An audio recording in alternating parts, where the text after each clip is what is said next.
Basketball. Such a diverse game. I personally spent a lot of time playing the game of basketball, both on the court and with the controller in my hands. I played before I could even hit the rim with the ball.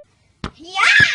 In my late 20s, in driveways, beachside, at the 1988-1989 shooting advisor for the NBA World Champion Detroit Pistons, Pat Miller's shooting camp, and even arcades. In my life, there's always been basketball. Now, I don't actually have much footage of me playing basketball, which is regrettable. My late father had all of my greatest sports stories in his head, but those now seem to be lost to time forever. Sometimes he would tell me of my incredible feats, most of which I can't even remember. From game-winning shots to nearly breaking the three-point record my freshman year, and that one time I jumped right over top of a kid doing a layup. I loved basketball growing up, and I still do. I even participate in a yearly NBA fantasy league.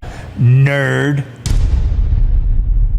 I enjoy a good shoot around from time to time, even though it's been a while. And for relevance to this video, I also loved playing basketball video games. The key word there is the past tense of love. Well, it's been a roller coaster, and there's been big stretches of basketball gaming that just weren't very good, and also stretches of me just doing other stuff. Hey, you want a beer? Oh my god, you guys haven't changed since high school. Oh, cool. No, it isn't. Either way, this is my history with some of the most beloved and hated basketball video games.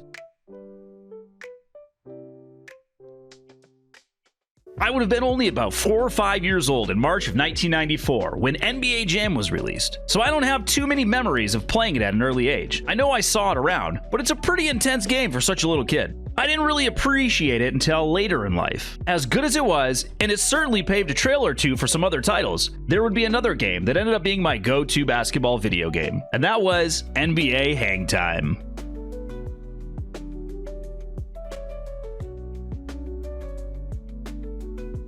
In November of 1996, the same year we got Space Jam, NBA Hang Time was the first NBA game I played that made sense to me. Plus, we actually owned it on Sega Genesis. I don't recall us ever owning NBA Jam. It was likely a game that we just rented or borrowed from friends.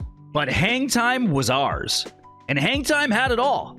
Electrifying gameplay, high-flying dunks, exciting over-the-top commentary, that funky intro song that to this day gets stuck into my head for days on end.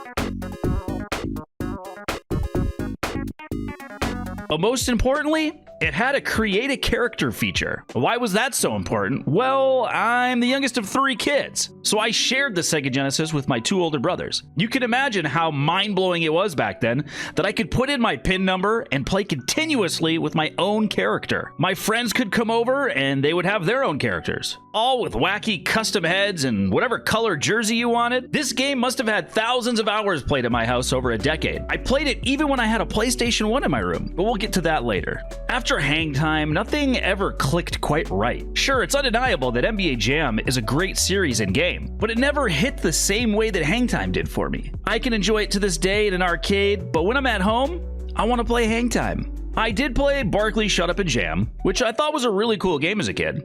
I loved playing with Spike, and he had a mohawk, and at the time I was a closeted skateboard punk, but Barkley Shut Up and Jam was just an alright game, and it wasn't Hang Time. When I finally had my PlayStation 1, there were so many new and great games coming out. Metal Gear Solid, Crash Bandicoot, Cool Borders, Jeremy McGrath's Supercross 98, Legacy of Kain Soul Reaver. I played them all on Pizza Hut demo discs, and those were really just the tip of the iceberg. Truthfully, I didn't do much balling on the PS1, if any at all. I didn't even realize until earlier this year in 2024 that NBA Hang Time had a super expanded edition on PlayStation 1. Man, if I'd only had that as a kid. I think the only basketball game I played during this era was NBA Live 98 for PC. Now, I may be misremembering this, it was a very long time ago, but my best friend's older brother Brandon had a copy for PC. I remember going over to their house and seeing him creating himself on the computer. The graphics looked insane. It was the most HD thing I'd ever seen in my entire life. To be completely honest, I don't think I was ready for that. I had played the demo of Half-Life on my Windows 98 PC, and I couldn't even grasp how anyone would use WASD and a mouse to play a game. So you can imagine how overwhelmed I was by such a graphically intense basketball game with mouse and keyboard. I think it was about this time that I started my first lull in basketball gaming interests. But it wouldn't last too long, though. As the PlayStation 2 was approaching, a whole new adventure awaited me. The year is 2004. A year before this, my 8th grade basketball team had just gone undefeated until the last game of the season. We lost to a team that we played only once. The city we played against had too many kids, so they had 2 different teams. We crushed their first team earlier in the year, but lost to their second team. It was one of those games we did everything wrong, and they did everything right. I did everything right, and they indicted me. On paper, it should have been another blowout because we were really good, but they beat us.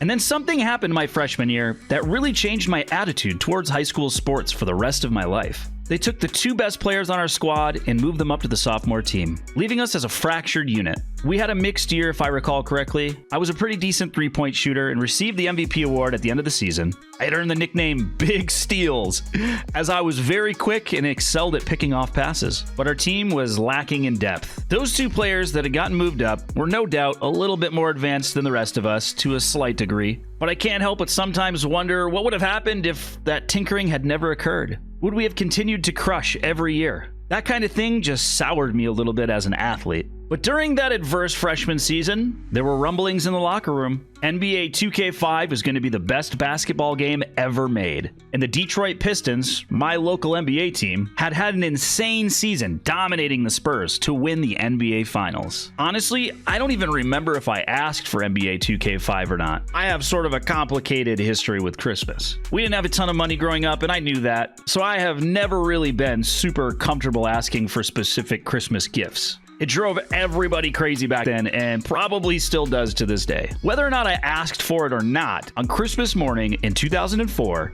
there he was, Ben Wallace, on the cover of my newest PS2 game, NBA 2K5. Backs down. Having skipped the PS1 era of basketball, I was primed and ready for new basketball video game action, and not even I knew to what extent. Playing 2K5 was fresh and exhilarating. Me and my best friend loved doing fantasy drafts. I think me and my best friend loved doing fantasy drafts more than even playing the game itself half the time. We still make it a point when he visits to do a fantasy draft and play a few games late into the night. There was no my player, no microtransactions, just gameplay. Pure, fun gameplay. And so for a few Christmases beyond that, it meant that I was getting a new 2K game, and every year there were a few little changes and updates. I also dipped my toes into the NBA Street Series, which was good at the time, but I can't seem to enjoy it as an adult. I just get bored really quickly of them. The same thing cannot be said about NBA Hangtime. I still enjoy booting up NBA Hangtime for the Sega Genesis. As stated in previous videos, I was in a serious Counter-Strike phase at this point in my life. I wasn't playing competitively quite yet, but I was a pub star. You know, jumping around in Scouts knives and creating maps of my own. My cousin John made the best and most one-for-one Halo 2 lockout map on CS Source, but he lost the file. I still think about how sick that map was. Rest in peace, Source Lockout. But time was about to work its magic again. I went about 6 years of either no basketball gaming or at the best just replaying my older games on PS2. I never even got a PS3 version of the 2K series. But one day in 2013, I saw that NBA 2K was on Steam. I said, what the heck? I mean, I used to love playing 2K5. Let's give it a shot. And 128 hours later, I think it's safe to say that I was back in. There were tons of improvements, and it was such a great game. I played offline, so I was unaware of VC. I didn't know it yet, but things were about to take a devastating turn for the worst. Playing 2K14 and 2K15, you could tell there was starting to become an emphasis on my player being the mode to play, and with that, an encouragement to buy VC. I don't believe I ever bought VC at this time, but it's definitely possible that I could have thrown $5 or $10 at it. But one thing's for sure, there was salt left in my mouth from those games. Even if I had enjoyed them to some degree, there's a reason why I was ready for something new. You see, NBA Live was making a comeback, and I for one was excited to see 2K have a little competition. It could only make both games stronger, right? Unfortunately, that would not be the case. NBA Live never hits its stride. It was living in the shadow of a titan. I didn't love it, but I also was looking at it through a very specific lens. One that was hopeful for the future. I wanted to see Live succeed and improve, but it was short-lived.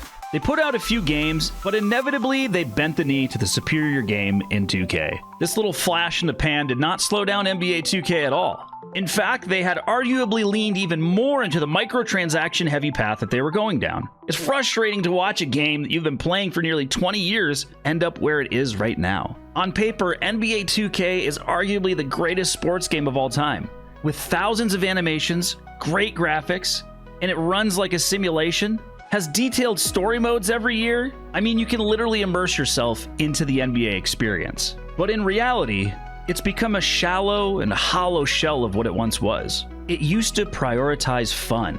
It didn't matter that not every single animation was motion captured. It didn't matter if players had one-to-one tattoos. I loved focusing on trading in my fantasy league and trying to get to the finals. But now I'm just trying to figure out how the #1 overall pick in the NBA draft can't make a layup without paying $20 to $40 in VC. I ended up buying a couple of games on Xbox One and Series X, but I've hardly played them. I lost sight of what I even wanted to do in them. I probably could just play a fantasy league and have fun, but the My Player mode is just so tempting. You end up just wishing 2K was better, instead of just playing in a way that might be more fun. We, the players, want My Player to be better. I don't have 1,000 hours to dump into the career mode. So if I want to play online or have a decent character, I would have to put money into it. And I'm not willing to do that just for a game to reset every 12 months. It's a scam, it's a subscription for a yearly roster update, and that's an addiction for some. And it's not fun. To put this all into perspective with a nice little bow on top, I bought NBA 2K24 on sale for $5 or something.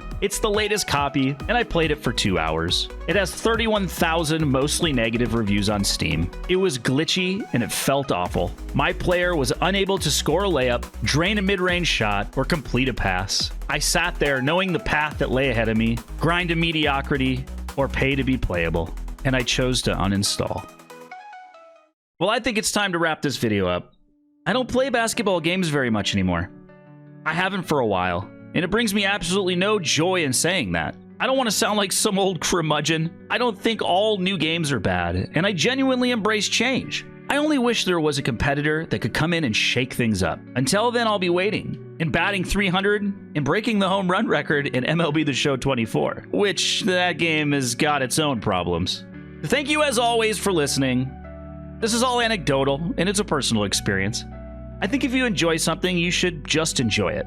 And don't let other people tell you games or movies are bad. Try it and see for yourself. We all connect with things on a different level and for different reasons. But that's all for now. So thank you guys, and take care. Wow! You like that last video? What if I told you there's a bunch more just like it? If you go to my YouTube page and check out the playlist, Is It Fun?, you can find a bunch more. Make sure to like, comment, subscribe. Also, guys, we're trying to build a little community here. So go ahead and find us on Twitch, twitch.tv/voidera, and join our Discord. You can get the link at my Twitch. At the beginning of the video, there's QR codes. And that's it. We'll see you guys.